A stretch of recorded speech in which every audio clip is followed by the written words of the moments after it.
Hey guys, I'm basically doing this video as a response to J Love 47. That's Jay Love number 4 number 7. The video that he made was called "Difference Between a Black Person and a Nigga." That was the name of it. If you've never seen the video, please check it out. Check out his channel.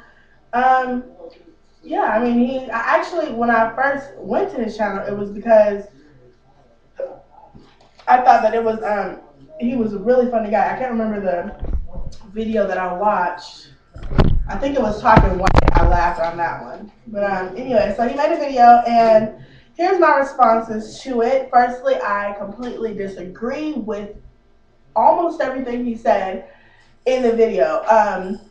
So I'm just gonna go off of the notes that I took while viewing the video.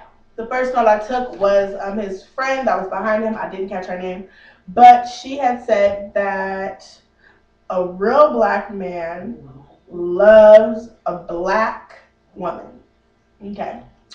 My theory on that. A real black man, quote unquote, does not love a black woman. I think a real man loves a real woman, not her color. He does not fall in love with her color, but who she is as a woman. So for you to say that a real black man falls in love with a black woman is very stereotypical and a very ignorant comment. Like, a black man should be able to date a white, Asian, purple, green, yellow, red woman if he wants, as long as she is real to herself and he loves her. So for you to say that only real black men date real black women, that's not true. He dates a real woman in general, not the color of her skin. He falls in love with the woman, not the color of the skin. That's the first comment I had to make on the thing that you guys said. And now let's talk about the nigger brothers that you talked about in your video. The characteristics of this nigger brothers was they're drug dealers, they go to jail, they're bums, they live with everybody, they lie, and they're not loyal. First off, I was born and raised in Compton, California, so I was around plenty of black men who sold drugs, was in jail, bums, all of the characteristics that you said, and I'm not trying to justify any of these characteristics because, I mean, you know, bad is bad, period, point blank. But to kind of give reasoning from my perspective, being around that growing up, a lot of the times, a man that drug deals, it's not because he just woke up one day and said, "Oh yeah, I think I want to deal drugs for the rest of my life," but it's because the way he grew up. When you grow up around something, you are more than likely to. That's when you get older and of age. That's what you are succumb to. Like, that's what you succumb to because that's what you were raised off of. So he is just going by what he has seen his entire life. Like, just growing up, you see people deal drugs, you see that. So it's like, that's what you think, that's what you're supposed to do. And even when you get older, you realize this is not what I'm supposed to do. That's kind of just that's what you just come upon. That's what you stumble upon. Like, not purposely, kind of, you know what I mean? But I'm not justifying dealing drugs at all. But I'm just saying, like, that's kind of a reason on why. A reason on why it happens in some parts of the, world or whatever. As far as being in jail, I know plenty of successful black men who've been to jail and who was just wrong place, wrong time, unpaid traffic tickets. For you to say nigger brothers go to jail, that's ignorant also. And you said that they live with aunties, cousins, uncles, and they just move around from place to place. What about the black young man who lost their mother and father at like age 9 and has nowhere else to go, and they don't want to go to a shelter or a foster home, so they do live from family member to family member? Like, for you to categorize him, that young man, as a nigger brother because he lost parents at a young age, or because he was abandoned, or for whatever reason, for you to categorize him in a nigger brother, group is ignorant of you. And then you said that they lie and it's not loyal. Does that make you a nigger brother? Because I'm pretty sure that at some point in your life you lied. So for you to say that, oh, that's just, I guess, these type of black people that they lie, then that's just ignorant. A lot of things you were saying just kind of was you talking out the side of your neck that I didn't agree with. Now I'm going to talk about the nigger women you discussed. The characteristics that you said of a nigger woman is that she's loud, she has an atrocious mouth, gold digger, wears weaves, stinks, has nappy hair, smokes cigarettes, 5 kids, and 5 different baby fathers. Loud. There are plenty black successful women that have a louder voice than I guess other races you would say. I don't get why black people get the whole stereotype that, oh, black women are just loud and angry. Excuse me, that is nowhere near true. Monique, very successful, very educated, and she screams all day long. That doesn't make her less of a woman because she has a louder vocal range. You know, that was an ignorant statement for you to make. As far as the atrocious mouths go, I completely agree with that. Not just black women, but a black man, Asian man, Asian woman, whatever. I think any woman that uses so much vocabulary, so much curse words in her vocabulary, is ignorant because she has a small vocabulary to use so many curse words at one time. That's my opinion on that. Gold digger, I'm not going to get on that. Weaves, for you to say that nigger women wear weaves is really ignorant because do you consider Oprah a nigger woman or Michelle Obama a nigger woman? No, they both wear weaves. So, also another ignorant statement that you made. You said that they stink. Have you went up to these nigger women and smelled under their armpits and in between their legs and said, okay, now they all stink? I know that for sure. That's just like a white man saying that all black people stink and has not went up to one black person and smelled that they have some type of body odor. So for you to say that is an ignorant statement, in my opinion. Nappy hair. The sister in the back should already know. A full black woman who's born black is born with a coarser type of hair, not very loose. We're not born with just straight natural hair. We're born with a coarser type of hair. Also, hence her afro that she has, you have to have pretty nappy hair to obtain an afro. So I thought that, or whatever you call her, the little short curls that she had, you have to have some type of coarse hair to do that. So for you to say that nigger women have nappy hair sounds ignorant of you, and I was very disappointed to hear that come from your mouth.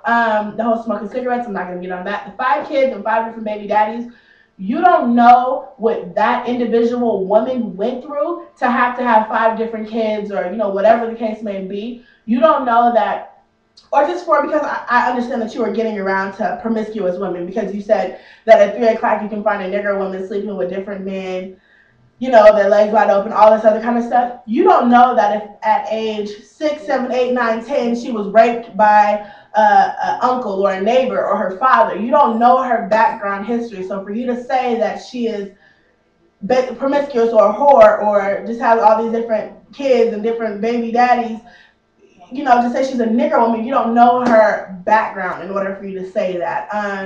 Because if we want to get if we want to talk psychologics, if whatever you are exposed to as a child, you are more than likely to obtain that exact same lifestyle in your adult life. If you were raped as a child, you are more likely to be more promiscuous and more sexual as you get older. Just like if a young boy was molested by another man as a child, he is more susceptible to be gay as an adult in his adult life. So for you to say that she's basically a whore or a nigger woman because she has all these different kids, you don't know why she's so promiscuous or why she sleeps with different men. You don't know. So don't categorize that woman as that. And then you said that a real black woman knows her place and loves her natural beauty, not the white man's perspective of beautiful.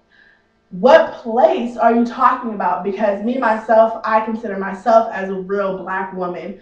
I don't know what place I'm supposed to fall under, but I think that black women have no specific place they should be. They can do whatever they want, whatever they put their minds to. There is no limitation on us. So for you to say that was kind of where you're talking off the side of your butt when you say that. To love her natural beauty, I do agree that every woman, black, Asian, white, Mexican, Pacific Islander, whatever, any woman should love their natural beauty. But if you do not like what you see when you look in the mirror, you have all rights to change, enhance, make it not noticeable, whatever the case may be, and that's what makes you comfortable. If you have a big bell pepper nose and you are not comfortable with it, that is okay for you to change it, and you do not have to feel bad for it whatsoever. Because I've seen plenty of white women or Asian women or any that have big noses or humongous lips, small lips, whatever. Because what about you're saying that they're living up to the white man's perspective? The white man's perspective,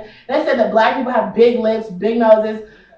White women put injections in their lips to have bigger lips. So what are they kind of living up to? I don't understand where you got that from.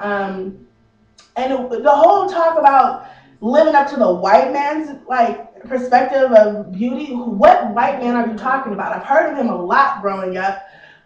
Some black people who just say, "Oh, it's the white man's fault," or "You're going by the white man," or "You doing whatever the white man wants." What white man are we talking about?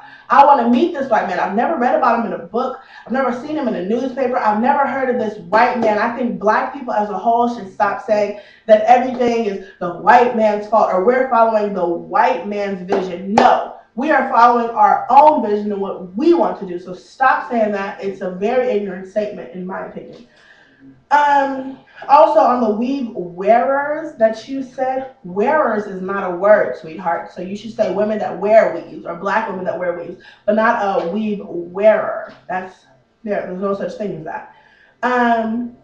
But like I said earlier, just because you wear a weave does not mean that you're any less of a black woman. It just means that you like a certain type of hair. Because you can say that me wearing a straight weave is me following or trying to be white, but I see it as this is just the type of hair that I want. Because I know people that wear weaves that's really kinky and nappy looking, and that's not what white people have. So it's just you don't want the hair that you have. You want to have a different type of texture of hair, a different style of hair, whatever the case may be. That's what you want, and that is up to you. And going back on the natural beauty thing, your friend that I noticed in the back of you had a blonde afro. Now we can sit here and discuss who has blonde hair in this world. I'll wait. Oh, white people do. So is she following the white man's perspective by having a blonde, short, hairstyle or whatever? Exactly. You need to think about what you say before you say it, sweetheart. Because that's not natural. I know she was not born with that blonde hair on top of her head.